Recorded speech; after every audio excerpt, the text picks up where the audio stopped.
Hey guys, what's up? It's Eric with Advanced Level Automotive. Welcome back to another video. Welcome back to another case study. Right behind me, I have a 2011 Nissan Maxima. It's got the V6 3.5 liter engine, and the customer complaint with this one is that the vehicle is a no start. The guy said that while his wife was on the way home from work driving the vehicle, she hit a bump or something, and then the vehicle shut off, and after that she couldn't start it. So they had somebody take a look at it, and the guy said something about the key slot being an issue. But the guy really didn't trust the guy because he felt that that key slot had already been broken. I'll show you in just a second, but anyway, he wanted me to take a look at it, so we're here today. Let's go ahead and get started, see what we can figure out. All right guys, so moving inside the vehicle, I've got the key right here, and this is one of those smart keys, so all we need to do is have the key inside the vehicle somewhere within the vicinity. Just gonna go ahead and leave it in the cup holder for now. And if you look right over here, we have our push start button. And what you'll notice is that when we shut the door here, you'll see that the key light is on. And I think initially that's what led them to believe that there was an issue with the security system. And let me show you what the vehicle's doing. So again, we have the key in the cup holder here. I'm gonna go ahead and put my foot on the brake pedal. I'm gonna push the start button.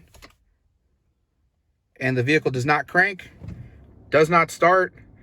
So you can see we have our check engine light illuminated, brake light. I mean, pretty much all of the lights are on, and the vehicle does not start.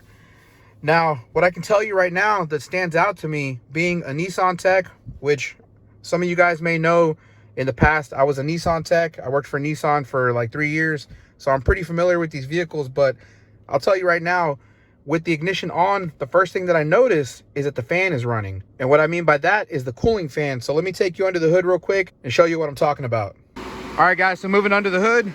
If you pay attention, I don't know if you can hear it or not, but the fan is running on high speed. I'm not sure if I can get a visual of it, but if you look down there, you'll see the two cooling fans, and they're both running at full speed. Now, what I can tell you, having previous knowledge working at Nissan, is that this is an indication that the computer is not communicating. And what I mean by that is that the ECM is not communicating. So if you guys are ever working on a Nissan, and with the ignition on, you hear the fan running constantly, that's a good indication that you might have a communication error. And I think that's what we're having right now. So I think first things first, let me go ahead and get the scan tool hooked up, and let's see if we can get any communication. All right, guys, so moving back inside the vehicle. Now, before we get to the scan tool, I just want to show you guys real quick what the customer was being told that they needed to replace. So if you move down here, this vehicle is actually equipped with a key slot. And so what this does is whenever the battery dies on this smart key, you're supposed to be able to slide it into this slot right here. And if you look, the slot's actually broken. So I'm not sure what happened, if they put the key in there incorrectly or pushed it too hard, but you can see the spring and the little piece right here came out. So I believe that's part of this key slot assembly. And so the mechanic was telling them that they needed to replace this first before they could continue any further. So anyways, the customer didn't want to replace the slot. He didn't feel it was necessary because he said that this thing's been giving him problems forever. So I mean, I'm not sure, it could still be a problem. I mean, we'll keep it in the back of our mind, but at this point the key is working. I know that the battery is not dead because I can lock and unlock the vehicles using these buttons. I can also open the trunk. So I mean, the key is functioning and it's being detected. So I think right now what our main concern should be is the no communication problem that I'm pretty sure we have, because again, the cooling fan is staying on all the time while the ignition is on. So let's go ahead and move over to the scan tool and see what we got. All right, so we've got the ignition on. I've got the scan tool here, and we're gonna go over to Nissan. We'll just do standalone.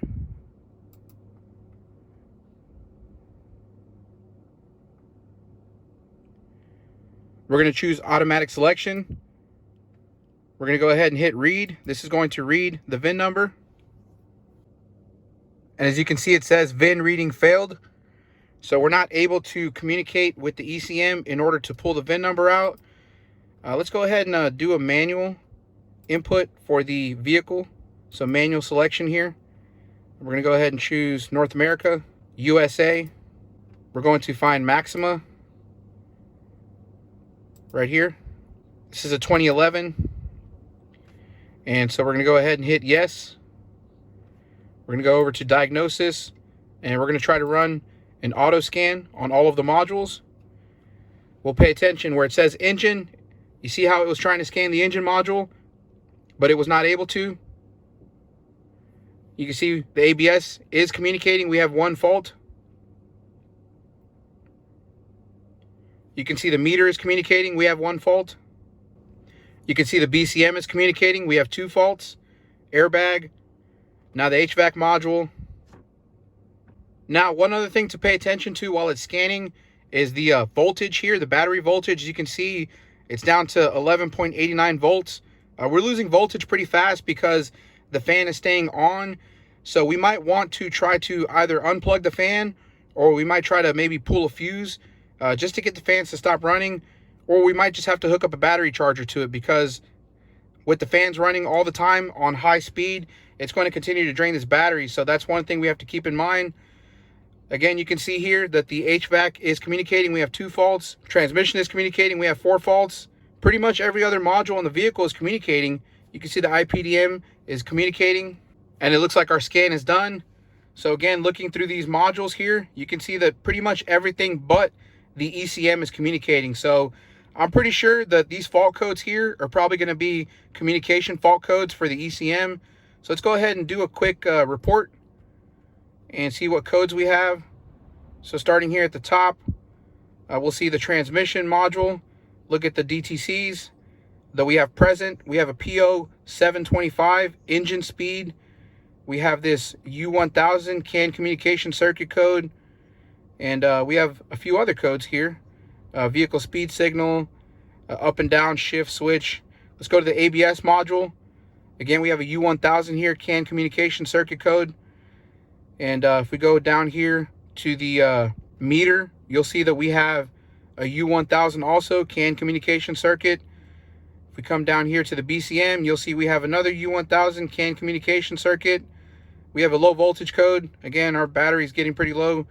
And then we have another U1000 here, CAN communication circuit code in the HVAC module. And yeah, that's pretty much it. So what we're looking at are these U1000 codes right here, CAN communication circuit codes. So this is an indication that our ECM is offline and none of the other modules are able to communicate with it. So for me, when I deal with these situations, I try not to get ahead of myself, because I mean, when you think of a computer not communicating, I mean, there's so many different possibilities that could be happening for the engine computer to not be communicating. So I try to look at the basics here. So one thing that we need to make sure that we have is a voltage power supply to the ECM, and also a ground to the ECM. Because you guys always got to remember that in order for a computer to turn on or to wake up, it's going to need its main powers and its main ground. So just like the computer in your house, your desktop, it won't turn on until you plug it into the wall. So you need some type of power source and a ground in order for the computer to come on, wake up, for it to function, and for it to communicate with all the other modules that are on the CAN circuit. So as far as the next step here, what direction we want to go in, I mean, we could probably pull a wiring diagram. We could look at all of the main powers and grounds on the ECM. We can also go under the hood and do a visual check of all of the grounds. Take a look at all of the block grounds. Take a look at the body grounds. Make sure that none of them are loose. Make sure that none of them are oxidated or anything like that. Because one of the other things that I'm thinking about is what the guy told me was that his wife hit a bump or something like that. And then that's when the vehicle started having problems. So I mean, is it possible that we have a loose ground and maybe just hitting a bump caused it to lose connection? That's a good possibility. And then the other thing I think we could probably do is maybe just go under the hood to the fuse box, which is the IPDM, and check all the fuses. I mean, we might even have a blown fuse. It is possible that one of the fuses that feeds the ECM in the fuse box is blown. And if we find a blown fuse, then we can probably narrow down where in the circuit we might have a fault or a short to ground or something like that. So I think the next thing I want to do is just go under the hood, do a basic visual check, and let's check the fuses. And let's get a battery charger on this thing, because as you can see, we're already down to 8.75 volts on the battery. This fan just keeps running. So let me go ahead and hook up a battery charger to this thing, and let's finish checking it out. All right, guys, so moving back under the hood. As you can see, I've got the battery charger hooked up, and also went ahead and I removed the plastic cover that goes over the engine. Now, because I am a Nissan tech, I know where most of the main grounds are located. And let me go ahead and show you where they're at. So if you look at the timing cover over here, right on the front of the engine, you'll see that we have these two grounds right here. Now, these two grounds are really important because these are for the ignition coils and for several other things. But I know that these two grounds are really important, so we want to check these. And we'll do that by just kind of tugging on these. And as you can see, that when I tug on these, they're not moving, they're not loose or anything. They're nice and tight, so they should have good connectivity. Now, if we look at this ground over here, you'll see the same thing. It's nice and tight, so we know that this ground is good. Now, if we look behind the engine, there's also one on the transmission, which is the main ground. I don't know if I'll be able to show it to you guys. I might have to just go ahead and take this intake out. Let me see here.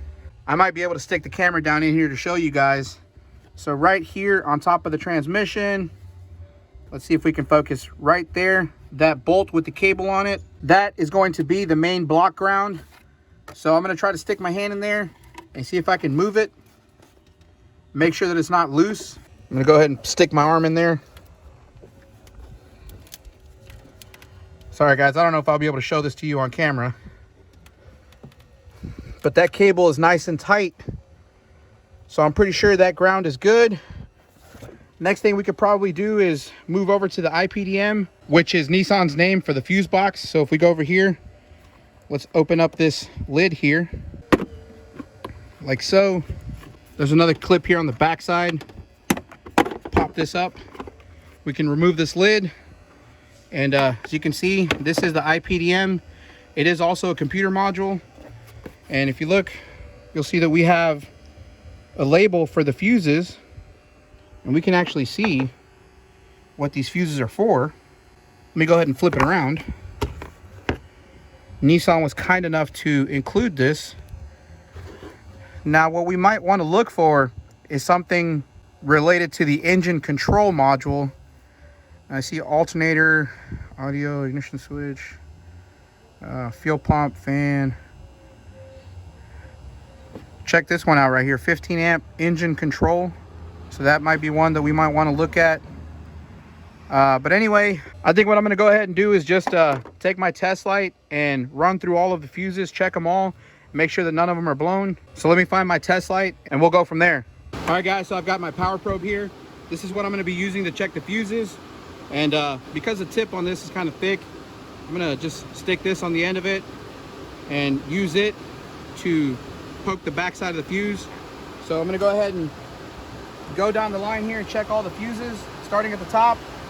By the way, the ignition is on, so if you guys hear the fan running at full speed, that's what all that noise is. So I'm gonna go ahead and start at the top here. So you can see we have power on that side, and we have power on that side, so that fuse is good. Let's go down the line here. Power, power, that's a good fuse. Power, power, that's a good fuse. Power, power, that's a good fuse. That's a good fuse. That's a good fuse. That's a good fuse.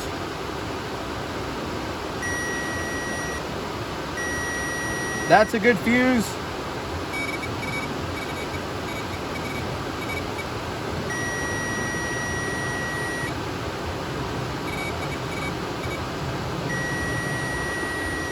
Okay guys, so pay attention to this fuse right here. There's a 15 amp fuse here. And when I check this side, we have power. But when I check the other side of the fuse, we don't have power. So it looks like this 15 amp fuse is blown. Let me go ahead and get something to pull the fuse out. Got these pliers here. Just gonna go ahead and pull the fuse out.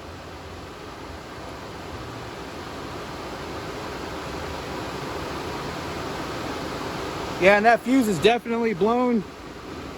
I don't know how well that's going to show up on the camera. Hopefully you guys can see that that fuse is blown. If you look at the little bridge in the center, you'll see that it's actually split apart. So this fuse is definitely blown. Let me go ahead and get a 15 amp fuse, stick one in there and see what happens. All right guys, so I've got a new fuse right here. I'm going to go ahead and stick it into the slot.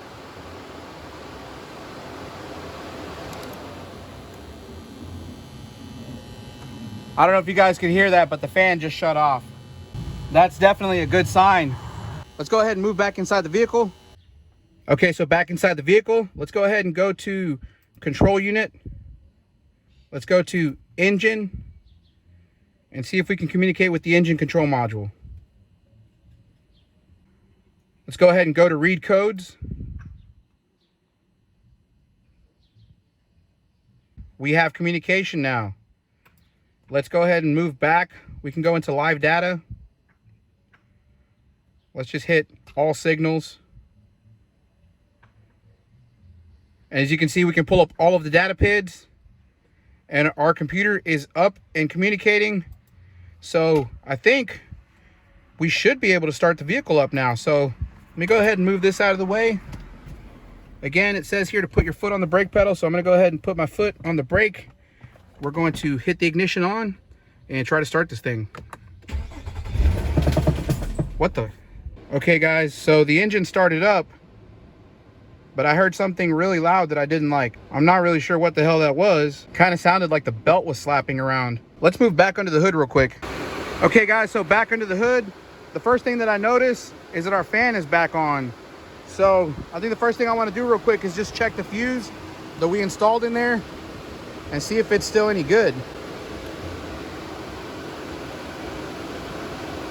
Oh no, our fuse is definitely blown. Okay, so we have a short to ground somewhere. Now, like I said, guys, I don't know if you were able to hear it, but the engine did start up and it only ran for a few seconds, but while it was running, it really sounded like the belt was making a bunch of noise. Let me see if I can get this thing to crank again, and I'll set the camera up over here and see if you guys can hear it. All right, guys, so if you pay attention, the belt is in this area over here. I'm gonna go ahead and stick another fuse in there.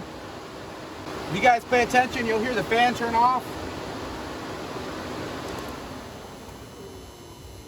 Hopefully you guys were able to hear that, but the fan just went off. I'm gonna go ahead and attempt to start the vehicle, and let's see if you guys hear anything.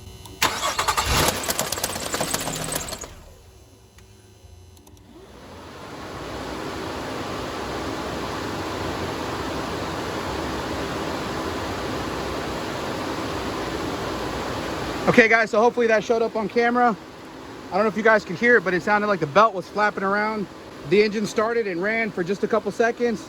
And if you guys notice now, the fan is running constantly. So I'm pretty sure that fuse is blown again.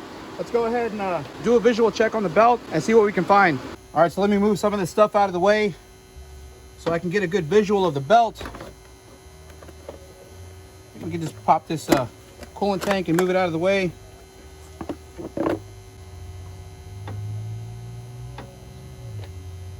Oh yeah, there's definitely an issue with the belt. Let me get the camera down there and show you guys. All right, so taking a closer look at the belt. If you look down here, let me shine the light down in there. Let's see if we can focus in on that belt. You'll see that we actually have some fraying of the belt down in this area here. Let's see if I can get a good visual. Right down there, you guys can see that belt is all frayed up. And if you look, the belt is on the pulley. This is the alternator right there. And if you look at the alternator pulley, you'll see that the belt is not completely on the pulley. The belt is actually off about 2 or 3 grooves. And looking over this way, you'll see the same thing. So this belt is not lined up. Now, the belt is not broken or anything. It just seems to me that the belt is not lined up correctly. So, I mean, is it possible that one of these pulleys seized up? That is a possibility. Maybe threw the belt off, but at this point, I really don't see anything that could be causing an immediate short to ground here. I mean, I guess what I would probably do is look at some of this wiring. I mean, that's probably what we should be concerned about as well, is the wiring that is near the belt. So if you look right here, there's this wire here. I'm not sure what it goes to. I mean, this wire loom is kind of crusty, but I don't see any open wires here, and I don't see where the belt would have been hitting that wire. There's also a harness down in there. I don't know if you guys can see it. Let me grab the flashlight. So if you look way down in there, you'll see that there's a wiring harness. I don't know if that's for the crank position sensor or something, or maybe the oil pressure sensor, I believe. And if you look at that wiring loom, it's not ripped up or torn in any way. So I mean, that looks like it's in good condition. I don't know if I see any other wiring here. Maybe down in here where the AC compressor is at. I know that there's a connector for the AC compressor. You can see the wiring right there for the AC compressor. That looks like it's in good shape. I don't see where the belt would have been hitting it. But I think at this point, in order for me to get a better visual, I'm gonna have to lift up this side of the vehicle and remove this tire.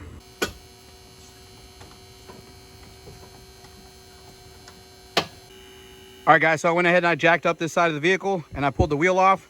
So now we have a pretty good visual of the serpentine belt.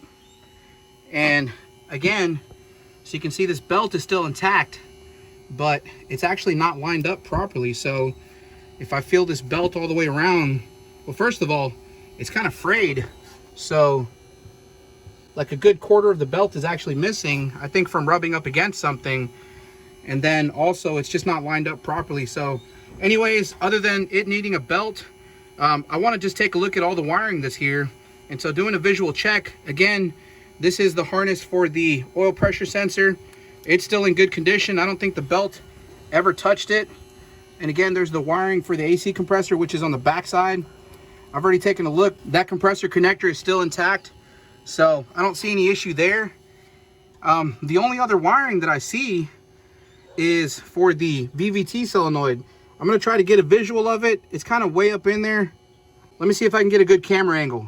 All right, so hopefully I can get a good camera angle for you guys. But if you look up in here, you see that gray connector?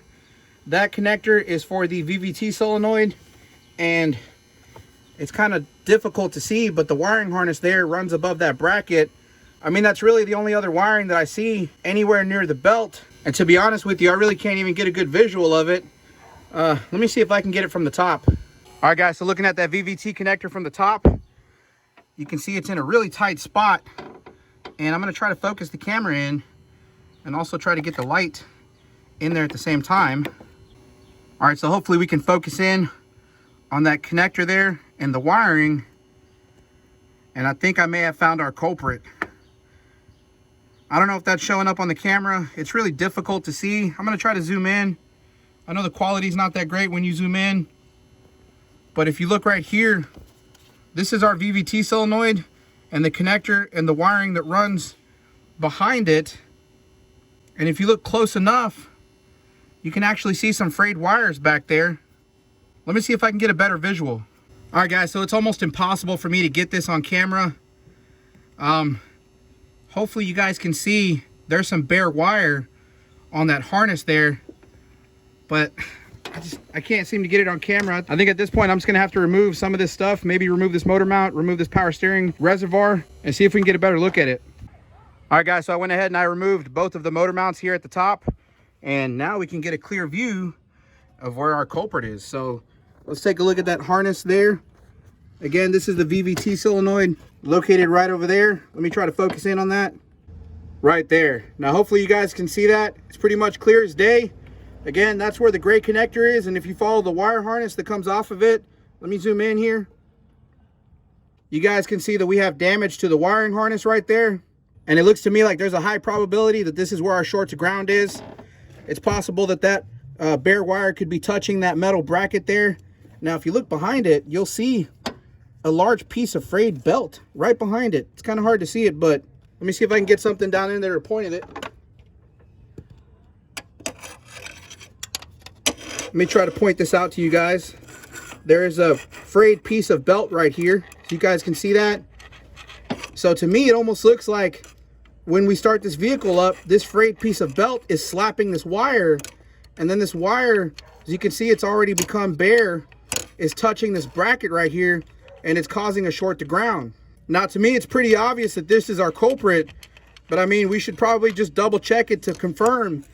Now, what we could do is probably put a fancy little circuit breaker into the fuse socket and then try to ground this out and see if that circuit breaker blows. But I think what I'm going to do right now is I'm going to go ahead and I'm going to put another fuse in there just for the quickness of it.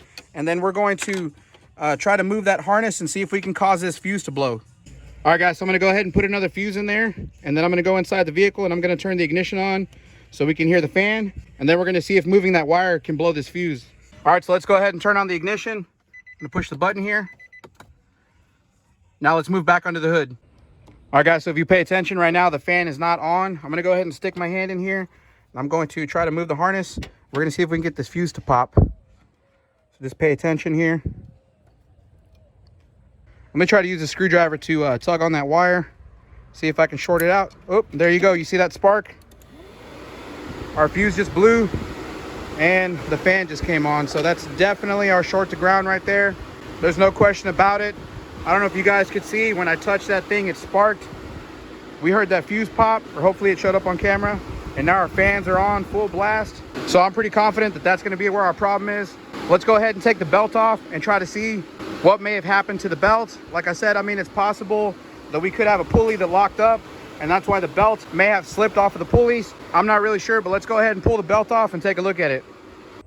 All right, guys, so I went ahead and I pulled the belt off, and let me show you where our main culprit is here. So if you look at this frayed piece of belt right here, this is the piece that I was trying to show you was right behind the wiring harness for that VVT solenoid. So it looks to me like what happened was that the belt came out of alignment, and it looks like it came in contact with that bracket that supports that wiring harness, and that bracket looks like it actually sliced right through this belt. So whenever we would turn the engine on, it was causing this piece right here to slap the wiring harness, and that's what was causing our short to ground. So now the next question we need to answer is, how did this happen? Okay, so moving back to the pulleys, one of the things I wanted to check was to see if whether or not we had a locked up pulley. So what I'm going to do is I'm just going to manually spin these pulleys by hand. As you can see, this one spins nice and freely. That's for the tensioner. And there's the power steering pulley right up here. And as you can see, this one spins nice and easy. And also we have the other idler pulley right here. I'm going to go ahead and spin it. So you can see it spins nice and smoothly. Up there we have the alternator pulley. I'm going to go ahead and spin it. And hopefully you guys can see that that one is also spinning nice and smoothly. And then finally we have the AC compressor right here. And this one's spinning nice and smooth as well. So at this point, I don't see any real problem with the pulleys, nor do I see any evidence that's pointing us toward a conclusion as to why this would have happened with the belt. Okay guys, so I actually just got off the phone with the customer and explained to him where I was as far as figuring out what was wrong with the vehicle. And then he told me something that was really interesting. He said that a couple weeks ago, he and his neighbor actually replaced the serpentine belt. They did it in their driveway, and he said that they didn't seem to have a problem after they installed the belt. So to me, I'm thinking there's a good chance that they actually probably installed the belt out of alignment just a little bit, and over time the belt started to move off of the pulley until it eventually got lodged up against that bracket. And like I said, once it lodged up against that bracket, this piece of frayed belt right here was slapping that wiring harness, and that's what caused our short to ground. All right guys, so let me apologize for skipping ahead here. I went ahead and I got the wiring repair done. Now, I wasn't able to get it on camera. I attempted to try to film it, but that footage came out pretty much useless because I really couldn't show you anything. This space is so tight. I mean, I could hardly fit my hands in here. Just doing the repair, it was so difficult. My hands are cramping, but I was able to get it done. I'm just sorry I couldn't show you guys. But anyway, what I found out was that the integrity of the wiring was still good. All that happened was when the belt slapped the wire, it ripped off a part of the insulation, and that's where it was causing it to ground out. But as far as the actual copper strands in the wire, they were actually still intact, and I was able to tug on it and make sure that it was still good. So there really was no need for me to have to cut the wire or do any type of major repair. Really, all I did was re-insulate the wire, put some of that liquid electrical tape over it, and then I slid some shrink wrap over it, and then I was able to put some wiring loom over it. So now it's nice and insulated and protected. The only thing left to do is put the belt on, get the rest of the car back together, and see if we can start this thing up. All right guys, as you can see, I've got the new belt installed right here, and I went ahead and I made sure that it was lined up properly all the way across all of the pulleys. So you can see we're nice and lined up. So let me go ahead and get the rest of the car back together, and we'll see if we can start this thing up. All right guys, so now that we have everything back together, time for the moment of truth. I've got the key in my hand. We're gonna step inside the vehicle, see if we can start this thing up. I'm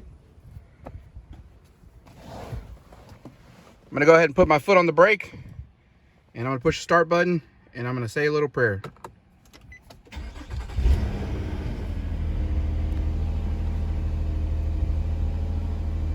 And we are back up and running. All right guys, so as you can see, the engine is running nice and smooth. Our cooling fan is not staying on. Our belt not making any noise. So we're good to go. That's the fix. Anyways guys, once again, thank you for watching the video. I hope you enjoyed it. I hope you found it useful. I hope you found it informational. If you did, make sure to give it a thumbs up. If you haven't done so already, make sure you subscribe to the channel, hit that notification bell, and I'll see you guys in the next one. Thanks.